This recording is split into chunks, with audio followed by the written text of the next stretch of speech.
Ayun, good day mga boss. Sa wakas mga boss, mapapagawa na natin ating nakatinggang lote, no? So, sa wakas, sa haba-haba ng panahon, no? Sa mahigit isang dekada na wala lang nangyayari sa ating lote, no? So, sa wakas, at ito, papatayo na natin ng simpleng apartment. So, sa ngayon, nililinis ko lang yung mga ibang kalat, no? Tinatabi ko para kasi bukas magpapadeliver tayo ng mga materyales. So, laking pasalamat ko talaga sa Panginoon na ito na makapagpagawa na ako. So, maraming salamat talaga sa ating buong may kapal. At binigyan tayo nagkaroon tayo ng budget para pampagawa natin ng apartment.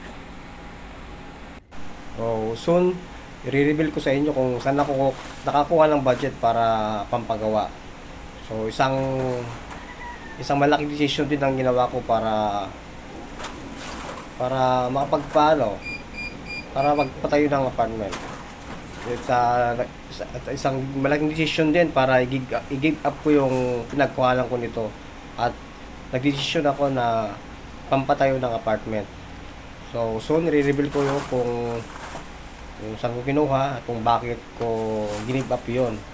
So, may lesson na matutunan ko dito no.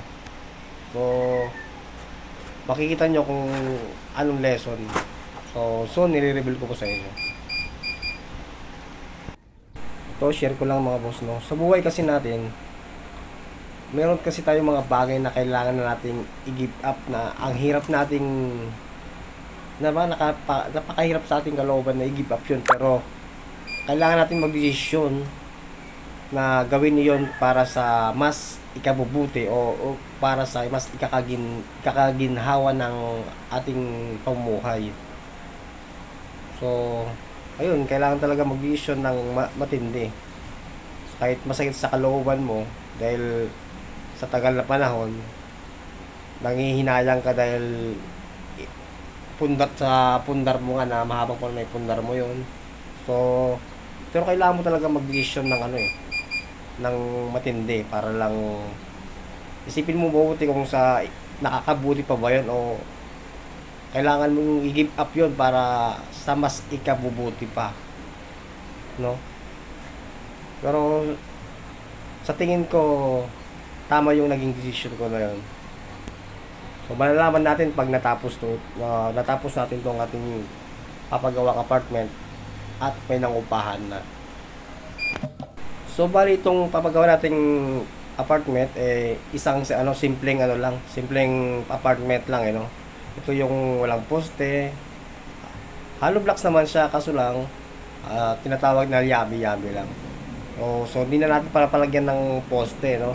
Kasi ito pang budget meal lang naman to, pero ang income nito ay siguradong kikita po talaga. After 3 years bawi na ang aking puhunan.